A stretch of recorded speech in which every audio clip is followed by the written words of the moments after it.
This artist has just completed a drawing from which we want to make a number of copies. Line drawings, such as this, can best be reproduced by means of an engraving plate called a zinc etching. The first step toward making a zinc etching is to photograph the drawing. The engraver takes a picture of the original drawing and gets a negative on glass plate. Now a zinc plate is coated with a special chemical. If the coating on this plate is exposed to light, it will harden and will not wash off in water. To show the effect of light on this chemical coating, we can cover a part of it, turn on a light, and only the coating exposed to light is hardened. The place protected from light is not affected. When the negative of the line drawing is placed over a similarly sensitized zinc plate in a printing frame, the action is the same. Black parts of the negative protect chemical on the zinc from the light. But light goes through transparent parts of the negative and hardens the exposed coating, making it insoluble in water. The zinc plate is rolled with a coat of dark ink, then held in water and gently sponged. All coating on the zinc that was not hardened by light washes off. A special powder is now brushed over the plate. This powder, called dragon's blood, sticks to the hardened coating that remains on the zinc, but brushes off the rest of the plate. When the powder is melted, it protects the lines of the drawing. Now we are ready to etch the plate. This is done in a bath of acid. The acid eats away the surface of the metal not protected by the melted powder. The lines of the original drawing, protected from the acid, now stand well out from the rest of the zinc. Now we are ready to pull a proof from the completed plate. It is rolled with ink, and the roll touches only the high spots, leaving the low spots clean. Now, with the lines of our drawing coated with printing ink, we put paper on the zinc and exert pressure, and the ink is transferred to the paper. And so we can make, by means of heights and depths on zinc, any number of copies of the picture, each an exact reproduction of the original line drawing.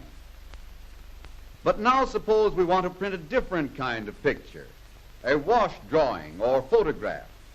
For this purpose, we'll have to use another kind of engraving, one that will reproduce not only black and white, but also tones of gray. This time we photograph the picture through a half-tone screen. This is merely a double sheet of glass ruled with lines crossing at right angles. The image of the drawing passes through the openings of the screen before reaching the negative. The picture on the negative, therefore, will be made up of thousands of dots. A print of the dots is made on copper. The rest of the copper is etched away, leaving the dots standing out. We now have a half-tone engraving. When ink is rolled onto the high spots, the dots, it can be transferred to paper. So by using a half-tone engraving on copper, we have reproduced a picture as realistically as a photograph. The printing is done on a flat bed press when only a few reproductions are necessary or when time is not important. On the other hand, when we want thousands of reproductions in a short length of time, we'll have to use a different kind of press. This press is called a rotary press because the copper plate is curved to fit a cylinder. When the plate is locked into position on the cylinder, the press begins its job. Blank paper is fed into one end. The curved plate receives ink from a roller, transfers this ink to the paper, and turns out reproductions of the original drawing with all its tones of gray at high speed. Trimmed, cut, and folded, these sheets of paper become neat pages in a booklet. Combinations of every type of engraving plate are used in a single booklet. Zinc etchings, half-tone plates, and special processing in an impressive array of the variations possible in modern engraving. Rotary presses are used by newspapers. But there is another variation of rotary printing, rotogravure. In newspaper rotogravure, we start with a layout on which the artist designs the entire page. The layout is photographed, and from the negative, a special chemical-coated paper print is made. The print is laid on a copper cylinder, and the paper backing soaked off, leaving only the chemical.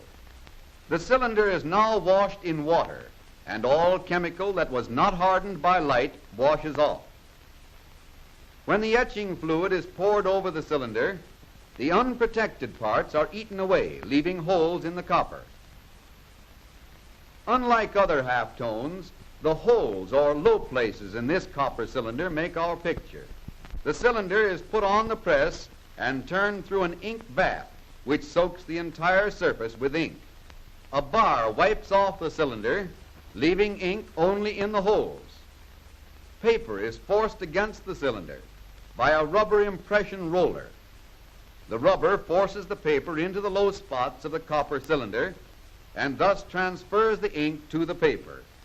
So the art of engraving in all its phases has made it possible for us to reproduce faithfully the handiwork of great artists and photographers, has made it possible for us to tell the story with fidelity in pictures.